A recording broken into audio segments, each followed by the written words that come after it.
Well, hello everyone. My name is Kate Wildrick, and I am a senior advisor with the Aquaponics Association and also an aquaponic farmer myself. And I'm really excited to have Juli Ogden on today, who's the president and lead trainer with the Farm Plan. Julie's been a part of our conferences before, and she is certainly going to be returning to our next conference that's happening here in September in Kentucky. And Juli, I was hoping that you could do an introduction and share with those who haven't met you before about who you are and what you do. The Farm Plan really started in 2012 because I have a cherry orchard. And my pack house, the people that take all my cherries and pack them and sort them and do all the things they do, gave us 90 days not only to figure out what the heck Global Gap was, but to get our certificate in hand. Timing was unbelievably bad for me, just for my personal life. And once I got a hold of the rules, which was a challenge really, it was 325 pages of legalese. There were no instructions, literally not even an index, no table of contents, nothing. And I sat in my husband's hospital room and I just started outlining all of those rules. And it turned into the Farm Plan that my field man, the man that comes out and checks the cherries getting ready for harvest from the pack house, he saw what I was doing and he had me train some of his other growers. And now we have a little over 600 Farm Plan systems around the country. So it's really grown. Wow, that's incredible. It's fun, actually. I have clients that are thrilled to see me because it's like I'm going to save them. Yeah. You know, they don't know what to do and I don't blame them a bit. I've been there. I know what it's like to work on the system, to care about food safety while your primary function is to grow your crop. Yes. You know, it's not to be a paperwork executive. You're a farmer. That's a whole different lifestyle. Mm-hmm. Well, that's what I appreciate about you, because coming from the corporate world of working in human resources and food manufacturing, food processing, I got to deal with a lot of that regulatory for, organic certification and whatnot on the front lines. And so bringing that on over into farming, I mean, that's what I love about you, is that you're a friendly Liaisian that can kind of help simplify some things. And that's really like why we're here today, because we had a chance to poll some of our members of the Aquaponic Association. And guess what? Food safety and organic certification popped up as big interest points, not only for the conference, but just in general. So that's why I'm really happy to be speaking with you today, because we've got some fun things planned, especially for our pre-conference event and whatnot. So digging in, what do you feel is important to know? I mean, let's talk about Global Gap, because there's a lot of people that don't really know what that is and why we should care about that. The first thing that you need to know about Global Gap or organics is that you can do it. It's very possible for aquaponics. I have been told, actually at your conference last year, I was told by another aquaponic association that it was not possible to get a Global Gap certificate, and it was not possible to get an organic certificate, and that's just wrong. I mean, it's simply wrong information. I'm currently working with 2 farms. One of them we've had certified 3 years in a row, Global Gap and organic, with 100% scores the day that the auditor walks into the farm. And if you can get 100% score right off the doorstep, you're doing a pretty good job. Yeah, absolutely. And they're both totally aquaponics. The 2 are very different because I've worked with the one for 3 years, and we have this wonderful history and track record of water testing and learning the programs, learning how to melt the jobs, the food safety jobs that you do right into the work you're doing every day. It doesn't have to be this huge extra job. Yeah. The Farm Plan is called Global Gap Made Simple because my feeling for simplifying it was that we slide the tasks that you have to do into your regular day of work. So if there's things that need to be done daily, we slide those into your daily jobs. And typically it means you keep your farm a little bit cleaner, you keep your supplies organized, and you track some really basic functions. So you have some simple record keeping. Yeah. That's just not that hard. I go to farms all the time. They're terrified. Yeah. My first visit, And I first thing I say to them is, okay, I need to know your biggest fears. I want your secrets. And the reason I want them is because it's my job to solve your problems. If you've got a corner or a place on your farm, if you've got a chemical storage that you're just terrified is going to cost you a fortune, we can fix it, usually very, very simply. I've gone on farms where people they'd built this huge, wonderful, spectacular chemical storage building, and they had the whole floor was containment, and they spent $30,000 or $40,000 on it. That's really pretty, but it's incredibly unnecessary. I have another farm, one that's actually fairly local to where I live in Washington State. He's got 160 acres of tree fruit. So he goes through a lot of chemicals and a lot of input products that he uses on his crop. And he uses, for his containment of his liquid chemicals, he uses a kiddie swimming pool. It's fine. It works. Walmart, low-wall tubs from Walmart. There's so many simple, affordable, common sense ways to solve whatever problem it is. I've never had a problem I couldn't solve reasonably. And when I say I've never had a problem, all the farms that I work with end up being mine. Yeah. Because emotionally mine. I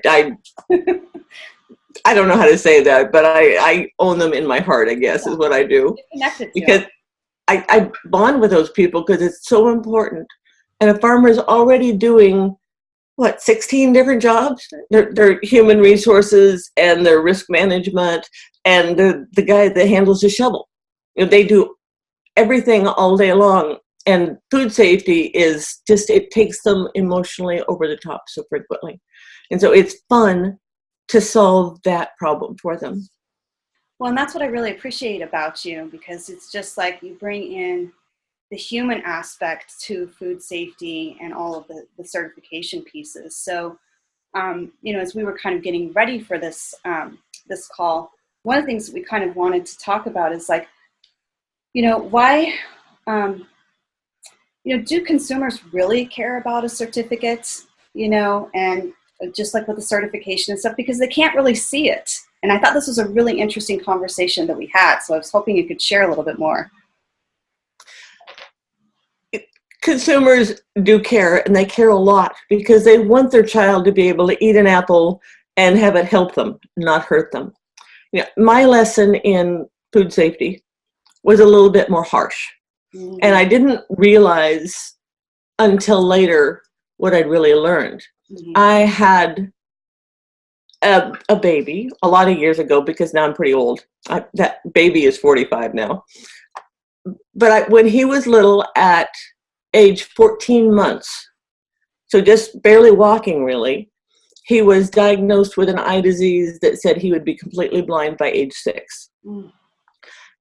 And they did surgery. They put nerve gas literally in his eyes. I put it in his eyes twice a day for 2 years. We did eye patches, and you just can't imagine the things that you go through. I taught him to run by tying a rope around his waist and lunging him like you do a horse. Mm-hmm. Because he would get accustomed to that stretch of ground, so he wasn't afraid to run because he couldn't see the ground, literally. Oh. His eye surgeon in LA told us that there was nothing left to do, that he was declining so rapidly that it was just unstoppable. Mm. He said there was an experimental treatment in Wenatchee, Washington. He didn't believe it would help, but there was nothing left to try other than that. Mm. So we moved to Wenatchee from Los Angeles, mm-hmm. and put Jay into the experiment. And it took 6 months, and we were seeing improvement, which was amazing. But the whole experimental treatment was diet. We took him off all medications. We took him off of no more surgeries, no more anything. Mm-hmm. Just diet. We took him off all chemical additives, all colorings, flavorings. We took him off of acids, which is like tomatoes, mm-hmm. oranges, none of that stuff. There's lots of foods that put pressure on your eye. On your eyes. And once we took away all those things, put stress on his eyes healed themselves. Wow. So if food safety means we take a lot of the chemicals out, we really control the input and the amounts, We know that farms are doing just the right things and measuring and being very careful. We know that the quality of our food is much, much better. Absolutely. Go ahead. Yeah, absolutely. And then, just think about like with the recalls that we've seen, you have a statistic about, how much people are paying more for organic produce. 47% more for organic produce. And the sales are are rapidly increasing on organic produce. I live near a very low income county in Washington State, and that county, 65% of the produce that's sold in the local Safeway is organic. Wow. And it's a very poverty-stricken area. So that's a huge message to me. Yeah. And I'm also hearing we just don't have enough organic farms to meet the demand. So this becomes a really interesting opportunity, because when you think about, this kind of pure food movement, we're talking about the chemicals not being in the foods, where people are having a lot more chemical sensitivities and looking at diet and paying attention to our food, what's going into it, and even our food system. Aquaponics has a huge advantage. And when you kind of think about that from a branding perspective, that's an amazing one. It's huge. The Global Gap certificate it's a choice. You don't have to be food safety certified. Pretty much. That's almost not true right now. But historically, you haven't had to. It was a movement. It started in Germany 25-ish years ago, swept across Europe, went to Australia, eventually came to the US. Some school children in Germany died from food poisoning. So a group of people got together and convinced local realtors, where'd that come from? My old profession, sorry. Convinced local retailers, grocery stores, not to buy fresh produce that wasn't certified.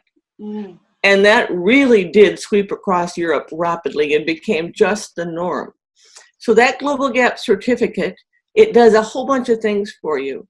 It sets a standard that you're doing a good job, but it also opens up a huge worldwide market of buyers for your crop. So instead of having just that restaurant at the grocery store or the fresh fruit market that you sell to, suddenly there's this whole lineup of buyers that are willing to buy your produce. And the way you prove that you're doing it right is through an annual audit and through that certificate that you get every year. On top of that, right now, we have new laws that are being enforced. FSMA, Food Safety Modernization Act, that was actually enacted and put into effect in 2011, but not enforced whatsoever. 2019 is the first year that actual audits are being done, and they give you a little bit of notice, but not a lot. Yeah. We'll be there next week, or we'll be there in 2 weeks. Does that work for you? Kind of thing. FSMA is what it's called, and that is federal law. So every farm has to meet the rules. Depending on income, you meet those rules on a different year. But if you're doing Global Gap, you're pretty much doing FSMA. So FSMA is Global Gap plus just a very few changes.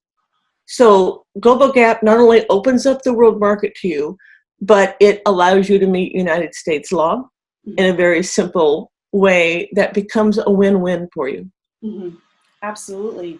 When you've talked about other different types of certifications like SQF, and why did you choose to really kind of like look at Global Gap as being a good foundation certification? I feel like this is so key.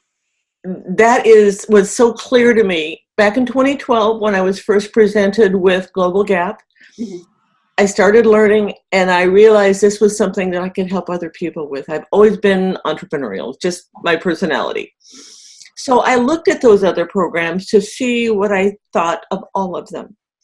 There was USDA GAP, and it is a program that, to my point of view, is kind of on its way out. It's being replaced by FSMA.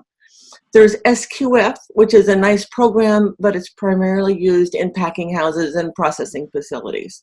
There's only something just over 200 farm certificates worldwide for SQF. So that's kind of out of reason.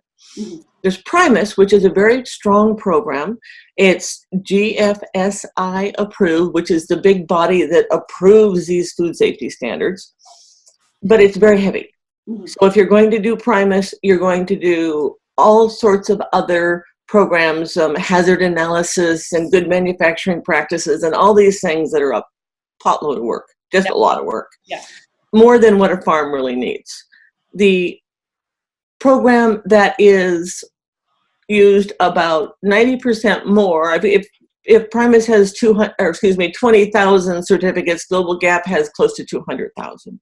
Okay. So Global Gap is the one that's sweeping the world. Mhm. It is the most practical for farms. When I started this, I didn't realize how practical Global Gap really was until I looked at Primus. Uh-huh. And I went, oh, okay, I get it. Yeah. Clear message. Global Gap works. It does what the farm needs. The audits are annual. It's a little expensive, but sadly, life is a little expensive sometimes. By building your markets, it can pay back. Mhm. And you don't have to do fancy work to make yourself qualify. So it's just really the cost of the annual audit that you have to look at on a continuing year-by-year basis. Mhm. Yeah, that makes a lot of sense. Yeah. And, just even chatting with you one-on-one, even like where, my farm is going to, and again, I'm really excited to, dig into this a little bit more with the conference work that we're going to share about in just a little bit. But, helping navigate what are the things that you can do as part of a core foundation? And then when is it time to then, you're building it into your best practices. And then when you are ready to go after certification, you already have these standards and ways of doing the record keeping, doing the best practices in place. And that's what I really feel like is an empowering thing, because it can be, you can look at all of this stuff and get lost in the paperwork or the codes or the regulations and just feel so overwhelmed. But that's what I feel like is a really good strong point about you, is that you help kind of sift it out, make it make sense for somebody for where they're at with their growth process and expansion process and even their vision and goals. So, you're helping somebody along the way. Kate, that's why you asked me to do the workshop in Frankfurt. That's exactly right. why. So Because let's talk about people at a super affordable price, way less than I normally charge, actually. Yeah. So they should say thank you to you. At an affordable price, learn what it is. Learn what the jobs are. Learn what they can prepare and get ready for. Mm-hmm. Another farm I'm working with, when I first went to their aquaponic facility, they were nowhere close to ready for an audit. Mm-hmm. And their problems weren't huge. They were just primarily routine cleaning and organization of their supplies. And they have a pretty big facility, so it was a pretty big job. And there's the owner and the brother, and it's kind of a family operation, and you know how that works. Yes. So they've taken 6 months now, I think, to organize, get separation between seeds and nutrients. I mean, you can't put seeds next to your chemicals that you use. There's little jobs that you can do on, and if you see what logs work, and even if you want to practice for a year, you go to the workshop, you learn the rules, you see what logs work for you, you set your farm policies, you develop your risk assessments, which are the hardest part of food safety, by the way, and we do that in the workshop. So in one day, you've done 75% of your annual paperwork done. Yes. And so it's a huge jump start. Yeah. And I pride myself on these workshops because, number one, I do not read a PowerPoint presentation, ever. I find that so insulting when I'm in a workshop and somebody is reading to me something that I can read for myself faster. Yeah. Does that drive you crazy too? Yes, I've had many those presentations that I've attended going like, really? Exactly. I do use PowerPoint, but only for pictures to show people so we can discuss what works and what doesn't work. Mm-hmm. What I commonly do is have a few pictures that don't work and a lot of pictures that are fine, and it gives people an understanding rather than of no, what is okay, what works, how simple it can be. Sure. It's fast-paced. It's very interactive. Everybody in the workshop is working all day long. They've got a table in front of them and their pen and their binder full of their entire farm plan, Global Gap Made Simple food safety system, and they're writing and they're filling in blanks and they're learning. And they're learning by actually doing the work. Exactly. So it's not 6 hours of listening to lessons. It is filling in your work and developing your system while you're hearing those lessons. So it's the learning happens accidentally. Yeah. Well, that's what I'm excited about with this pre-conference event, is that it's going to be taking place the Thursday before the conference starts. Uh-huh. I have some details up about that, about where you can register. But we're going to hit the ground running. I know I'm going to be in it. I'm like really excited. And you've explained you get a binder. We're going to be working real time.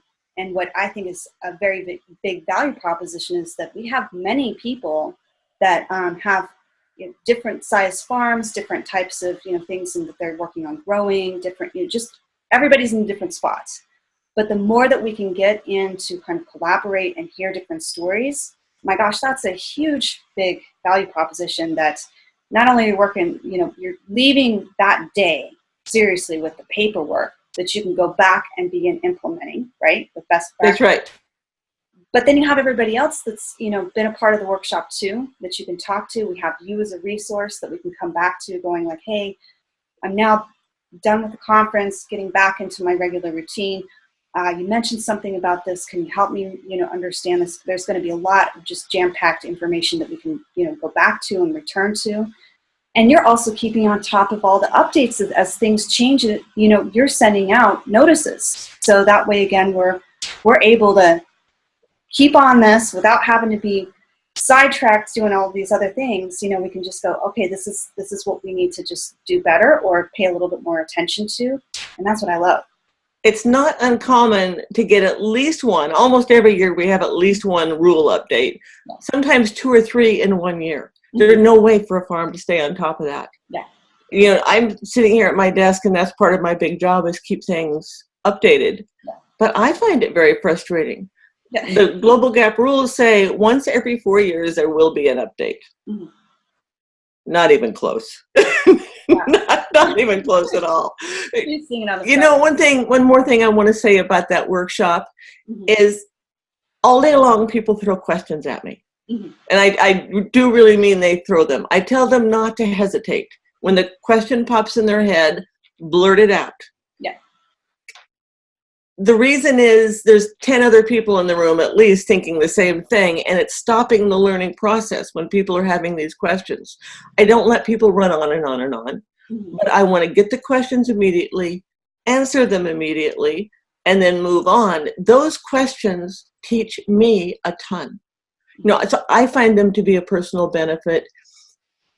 This is going to be tacky. In almost every workshop I've ever done for Global Gap, within 15 or 20 minutes, one of the people that walked in the room angry because their pack house was making them go to that workshop. They don't want to do Global Gap. They're not interested. They think it's stupid. They've always grown the same crop and they've never had a problem, Okay, so they're in bad attitude.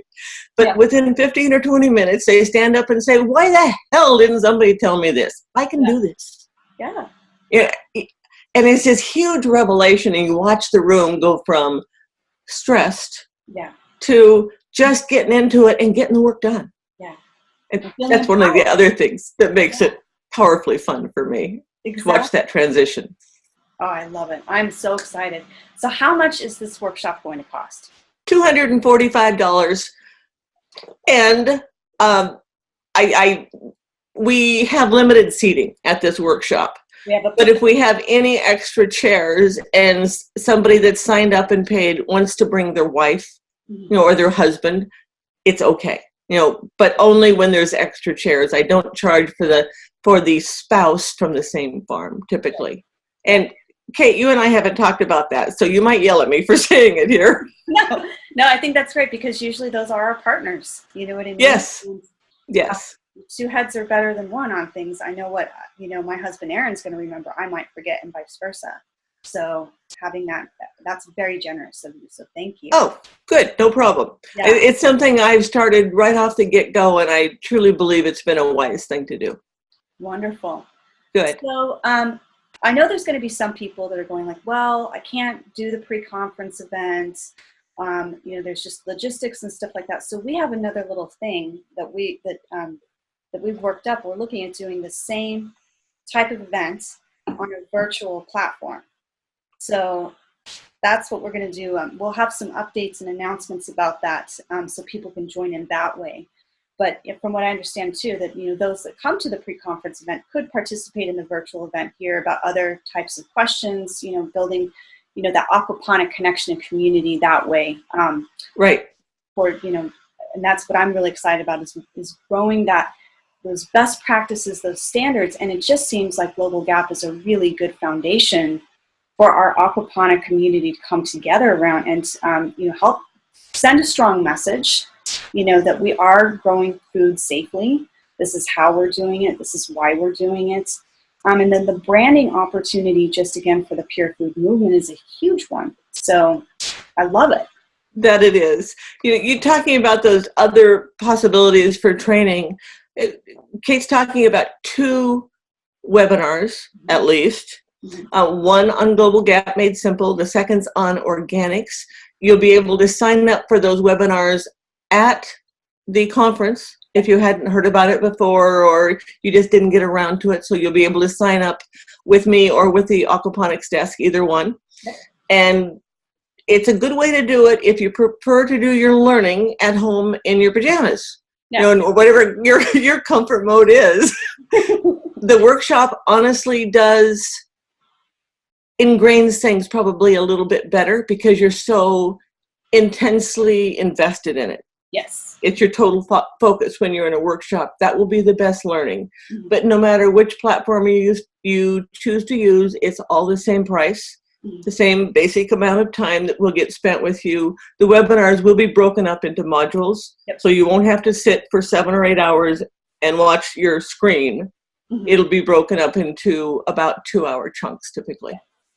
Yeah, I'm so excited about that. What a huge resource that is going to be for our members and just, again, this growing movement.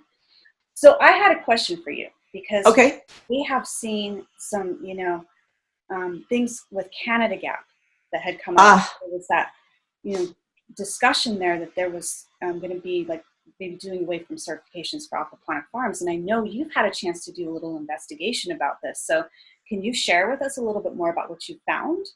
I will share, definitely. That was a little scary to hear that Canada Gap had decided to stop certifying aquaponic farms.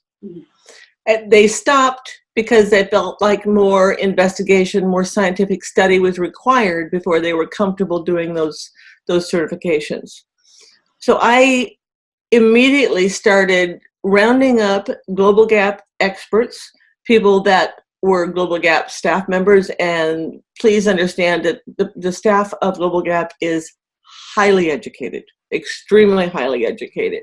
So I started having telephone meetings with people in Germany, with people that work here in the US, and talking to a lot of scientific people. Canada Gap, number one, is separate from Global Gap. It's a totally separate outfit. Global Gap currently has no intention to stop aquaponic certifications. They're going to continue as they have been. They're aware of Canada Gap's decision. They feel like it's preemptive, like it's a little too soon or a lot too soon. And from my conversations, I believe strongly that what will eventually happen is Global Gap will continue to certify aquaponic farms, but that we may need to go a slight higher standard, an extra step, to prove that the fish that we use are not causing contamination. And with everything I see right now, my level of concern is one out of 10, maybe 2. Yeah. I'm not terribly concerned about it at all because I feel the attitude of Global Gap is right. And the process that they see for confirming that what they're doing is right is not only well thought out, but it's the right attitude. Have you ever been in a store where somebody says, you ask for something, I don't know if you can do that, so we'll ask, and you can't do this, can you? Yeah. The answer is going to be no. But if the attitude is, how do we do this? The answer is yes. And it's, how do we do this, is what I hear from Global Gap. Oh, that's wonderful news. So this, Yeah. you know, I feel like bringing this information up is really important, because I could see people going like, well, why would I go and invest all of this time and energy into, you know, doing Global Gap when it's maybe not going to benefit me down the road? So I think that you've helped answer some questions there. So that's Good. wonderful.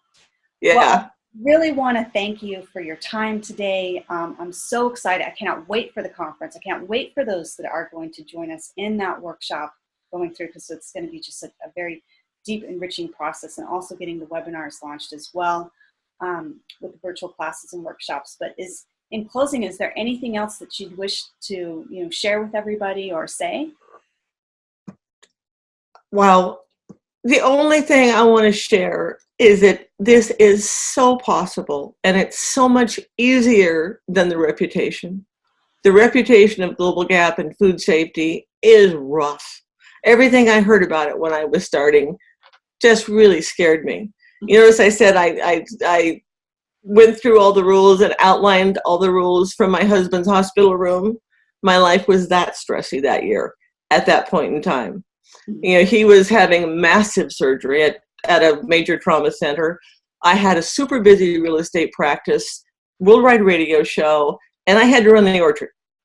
You know, so now I have to add Global Gap to it, and that's how farmers feel. Yeah. So this is something that, because I was under so much stress, I designed this in a way that it made it just flow instead of be a big additional burden. Mm-hmm. Made simple, works with the seasons of farming, and I've never met a farm that couldn't do it. Well, that's so awesome. Well, Okay. I am so excited to see you at the conference. And again, thank you for making some time to talk with us all today. I'm sure that there's going to be lots of questions, and I'm really looking forward to, you know, again, as we mine through this, sharing more information and doing more of these chats together. It's been a delight to have you on today. Yeah. I loved last year's conference. I had the best time. It was a really good one. I'm looking forward to it as well. Yes, it was. Well, Kate, thank you so much. Any more conversations, I'm ready for you. All right. That sounds great. Thank you. Bye-bye.